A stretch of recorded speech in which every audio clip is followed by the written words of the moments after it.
Hey, really happy to be here and very excited to get to talk to you today about how the block editor makes it easier to build custom WordPress websites. Now, first, I'd like to get us all on the same page about what a custom website means when it comes to WordPress. The definition is highly subjective, so I want to make sure we're all talking about the same thing here. First and foremost, to me, a custom WordPress website means that the theme is original to the project that you're working on.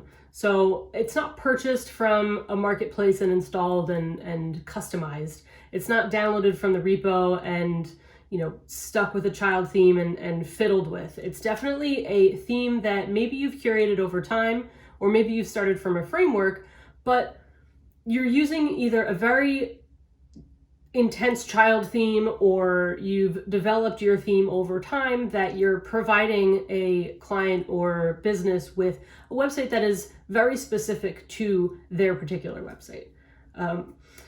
It could be that you've used a lot of plugins to do this, so it's not necessarily centered around the theme, but it's something that's more than just customizing something that's already existing. You're generally also using custom post types or meta boxes or customizer fields, multiple templates, something that is going to really make this site unique. So that's sort of what we're talking about here today.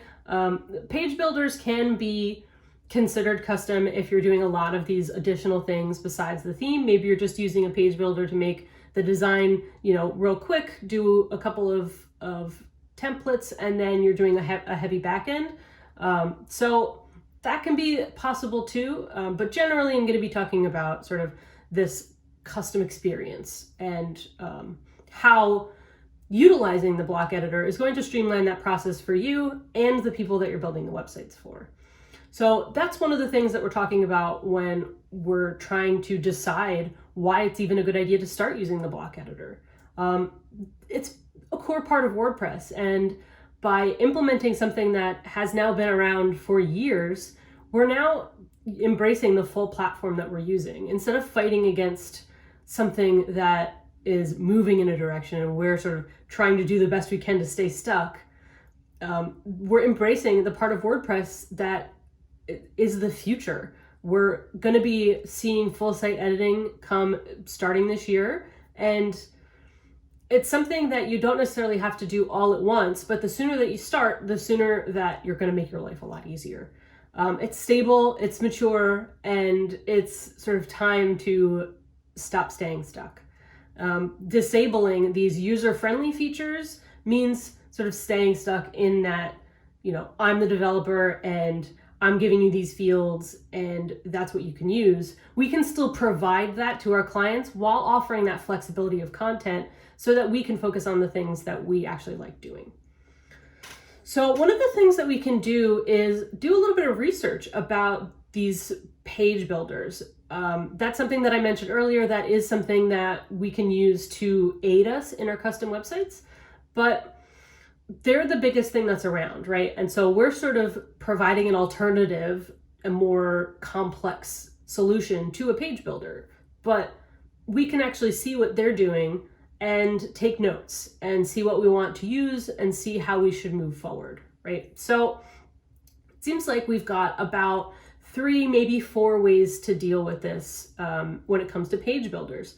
So Oxygen is one of the more developer-centered page builders, site builders. And so it makes sense that it's sort of all on its own, doing its own thing. And it's probably the one that we're going to want to mimic the most in terms of how they offer things, right? So you can have a dynamic field for page content, and I've found that to be the only builder so far. Feel free to correct me if I'm wrong, because I'm obviously not a builder expert on every single builder there is, but I've done a lot of work with a lot of these builders, and the only one that I found that has page content as a dynamic field is Oxygen. And so if we're going to go the route of using a builder, and because we're developers, we like the idea of Oxygen, that's going to be the only one that sort of allows you to have a page with using all of those blocks and then be able to just insert page content into a page and then just do a lot of the development work around. That's going to be the most that's going to be the one that's closest to what we're doing as developers. We're sort of building templates and themes around the page content. And so that's going to be the most like what we're doing. So that we can sort of take note of. That's what Oxygen's doing. Now, you can also edit the content with the block editor from Oxygen. You can sort of turn on Edit with Gutenberg for clients. That's generally where the feature is most used for. That's mainly the purpose. You're going to sort of turn it on so that they're not dealing with the design and the development and the pieces. They're just going in and editing content. And that's actually going to be the closest experience to when we use advanced custom fields or meta boxes.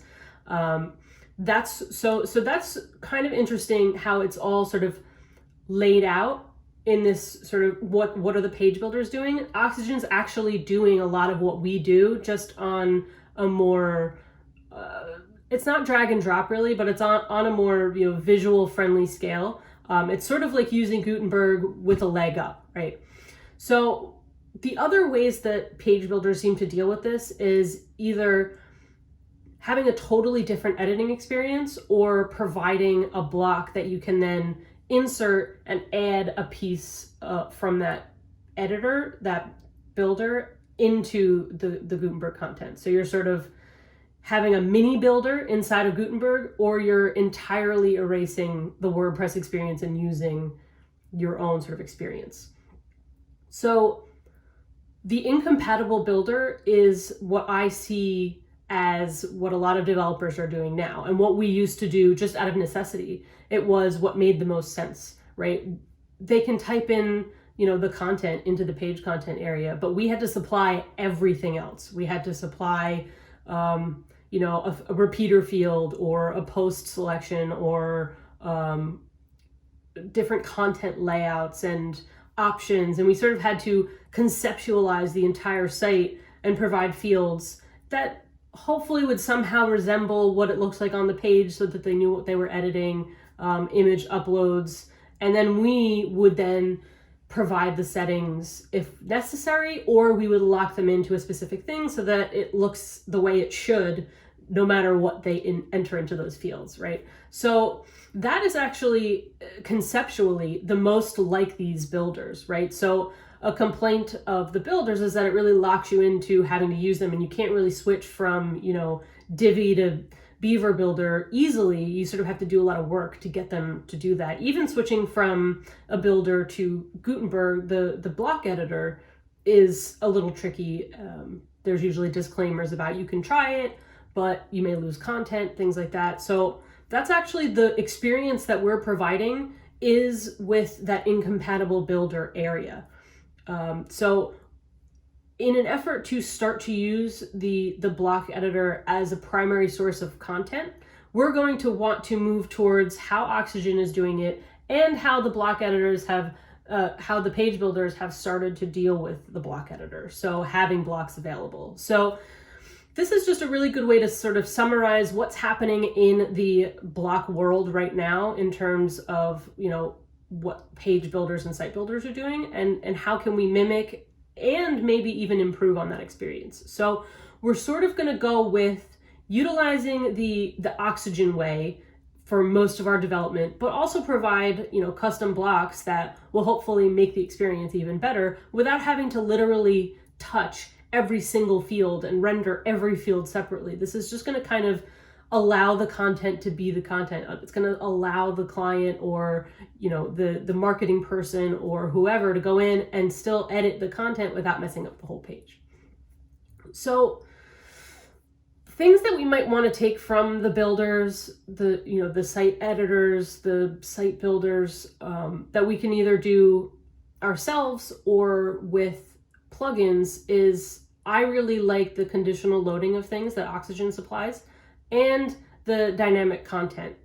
So we can use plugins like If So and other things to provide dynamic content. So those are the things that we're going to probably have to do a little bit more thinking when it comes to the block editor. So when we build our custom blocks, or when we build our page templates and provide meta fields or customizer things, those are going to be the more challenging things. And as you're going through your pages, adopting at your own pace, you can start with one page. using the page content with the block editor, and all of the other pages are using your templates. No one says you have to do this all at once. So, as you're going through this, I would make a list of the things that you either want to take from builders or that you're doing with fields. Map it out, put a spreadsheet together, put a graph together of the things that you're doing, and then what it might look like to create a block from that, or the considerations you might have to take for that. So we have to use all of these things to create fields upon fields and individual options and theme setting pages, and a careful balance of selecting custom post types to map out to the right meta box, and every floating box and image on the page, every individual field, we have to create workarounds and use repeaters and use flexible content. Using the blocks opens us up to spend more time on functionality and the true behind the scenes setup. And it gives us the opportunity to just streamline the sites that we make, and it leaves the page content to the content people and actually lets us develop a site with features and functionality and flair. And we can take what we're doing and build it with WordPress instead of working against it. So my advice is to think of it as using a different interface to do the same thing, but with more options and easier to use tools. So you can still limit what can be done in the block editor. There are ways to disable certain things or limit the colors that are available, but it's a uniform interface, and it still reinforces that separation of content and code, just with a more modern approach. So the Gutenberg project has taken a look at the most common modification, the visual site editing, and begun to implement it from the ground up. And these existing page builders will either continue to cut off users from the features entirely, or it will embrace this as a good thing. And that's something that we're going to be doing as well. Some of the stuff that these page and site builders have built may be, out of necessity before. Maybe they're no longer needed, or maybe they're enhancing a feature that's already now offered in the block editor. So what once was a necessity to be able to do what we wanted now is becoming an alternative to do the same thing. So instead of fighting with column block, we might as well take the column block and enhance it rather than creating an entirely separate environment.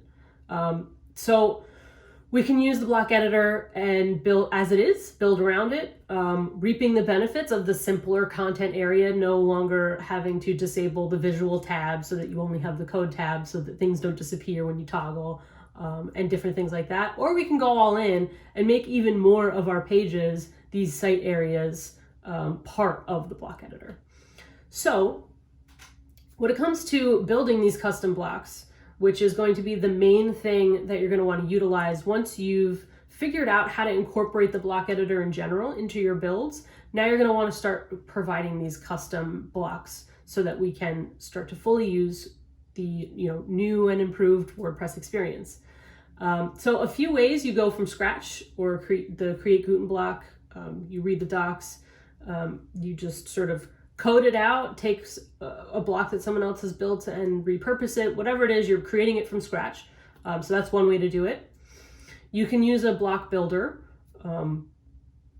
which is done in a few ways that I'll go over in a minute. Or you can use the page builders blocks, right? So if you wanted to streamline some of your process, you can selectively use these page builders to insert a block that's designed all nice, and then use the other blocks around it.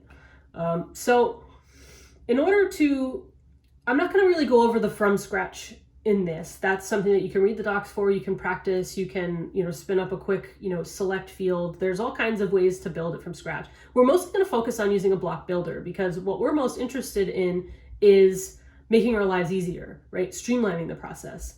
And we don't, there's multiple ways to build a meta box, right? You can code it from scratch, save it, pull the data, do all of that stuff, or you can use advanced custom fields, right? So we're both basically going to focus on taking our current decision, the most common decision of using a meta box builder, and sort of just taking that philosophy and using it for blocks instead. So while I highly recommend learning how to do it from scratch, you're eventually going to want to pick a block builder that's going to aid you in that process, or see what they're doing right and wrong and then do it yourself as well. So what we can do to use a block builder is maybe incorporate what we already use. We don't necessarily need to reinvent the wheel. It's been a Gutenberg project, and the block builder, the block editor, has been around for so long now. The tools that we use have taken a look at what Gutenberg and the block editor has to offer and seen how we can then incorporate it. And so things like tool set and advanced custom fields block builder and the pods block builder, pods has blocks as well that you can use on top of that meta box. All of these tools, whichever is your favorite, they all sort of do varying levels of the different things that we need. They all make it easy for you to build a block. So it might just be as simple as, like I said, doing what you normally do and then taking a page, an about page, or like an easy services page, and deciding that one is the one that we're going to use the block editor for. And then just building a single block, or not building your own block at all yet, and then utilizing the block editor for that one page just to get used to it. And maybe you do it on a site that is going to be on maintenance, or maybe you do it for your own site, or you're doing a one-off quick basic site for somebody who maybe you've got a family member who's bugging you, and that's the opportunity that you take to start to implement some of these things. And you start with one page, maybe you start with a few pages, maybe whatever your general page template was, where you just sort of did your basic loop of, get content. Maybe that's the one that you start using the block editor for. And then you can take that and maybe build a block with one of these tools, or build your own block. So you take a look at what you're already using. Maybe you're using, Bootstrap with, an underscores theme, Understrap, page builder framework theme, white label CMS, whatever your stack is that you're using. Some of these tools, we might not even have to add anything additional. We could just use the tools that we're already using. The meta field is the main sort of tool in our custom WordPress website toolbox. And so it's the key piece of the puzzle in giving options for any post type, right? So I found the tools that make the meta boxes easier are the biggest piece to adopting Gutenberg. And so the most important part of our building process can now bring us into the block editor world. So adding new tools, once you've started to sort of see the possibilities and you've incorporated some of these builders into your flow, then you can start to see what new tools are available and how they might be able to be incorporated into your workflow. So maybe you take a look and you say, what block libraries also have block builders? What block libraries have the most high quality blocks that you're going to add to pages? Maybe a specific site needs a specific block and this one has it, so that's the one that you choose. So you can take a look at, just like we evaluated which metabox tool we wanted to use. Maybe you're using toolset because you also wanted to quickly create custom post types. It's just a simple snippet, you paste it in functions or you create a plugin, but it's just as easy to do it with toolset, and you're already using toolset anyway, so you just sort of use that. So the same way that you evaluated those tools, you can evaluate the block libraries. Maybe a block editor or a block builder also has a theme. Maybe it also has its own block library. So there are different ways that we can go about it. So you have your block builders. So that's going to be Genesis custom blocks. That's going to be lazy blocks. That's going to be the advanced custom fields toolset, etc. You have your block libraries, which are extensive. So you do your due diligence just like you would any other plugin, because these are plugins that get installed. You have cadence blocks, generate blocks, Stackable does a great job. I mean, there's so many, Gutenberg blocks and, template library. There's just so many. So you're going to want to do your due diligence, see what the, adoption rate is, see how long it's been around, see how stable it is, how often same way that you vet anything else.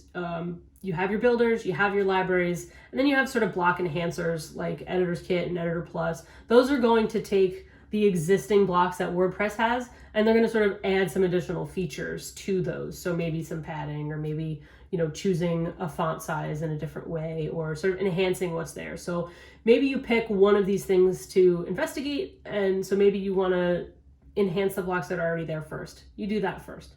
Maybe you need 2 out of the 3. So you just evaluate what's out there, and then you can start to add new tools to your toolbox. So how does using the block editor make it easier to build custom websites? Well, there's no question that the block-based direction is capable of being just as important and just as versatile as our MetaBox tools and our other features that we add to our themes. We've got full site editing, like I said, coming up on the horizon, and that's going to make even more parts of WordPress editable in an easy way. It's going to organize WordPress so that it's a site builder rather than a blogging tool that we can turn into a site builder.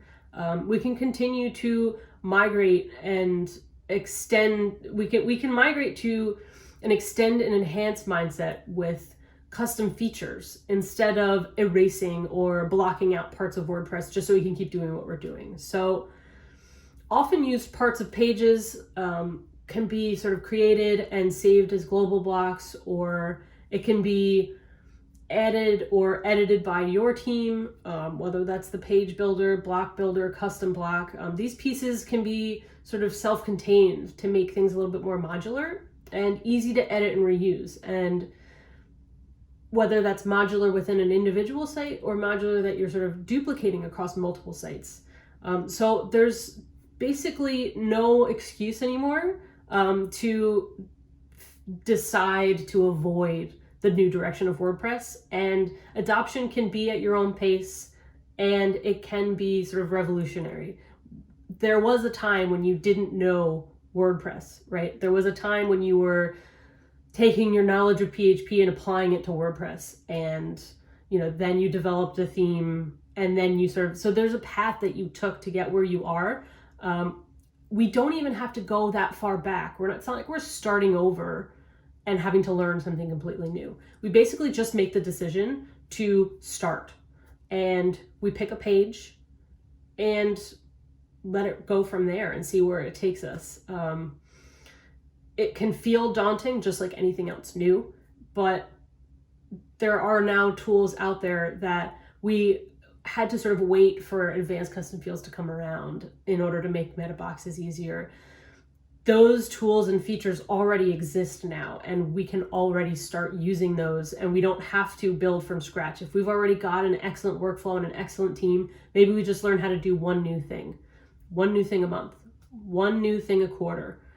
Pick a schedule, map it out, and get yourself to the point where you're going to be able to really utilize WordPress to its fullest potential, because we're really going to start to be able to see so many different ways that we're able to multiply our efforts and have time to do a lot more with these sites than just putting a theme together, customizing it, and sending it out. We can start to do a lot more with our time, because these blocks and block builders and block editors are going to make our lives a lot easier. So the different ways that you can find me, you can go to paperbackweb.dev. That's got all the social on it. That's got a way to schedule a call with me if you enjoy talking about any of this stuff. I've got a new podcast and a new Facebook group out if you're interested at all. Those are babies. So check those out. Podcast is on my website, and the Facebook group is on Facebook. I have a new service that I'll be launching soon. We're in pre-launch. So if you go to overnightwebsite.com, that's going to give you a little bit of information about that as well. I had an amazing time, and so glad I got to talk to you about the block editor and how we can really use it to its full potential when it comes to our custom WordPress websites. It's no longer just a thing that people can use and then we're going to supply them a custom website. We can embrace the block editor as custom website developers. So thanks for now, and I look forward to seeing you on the internet.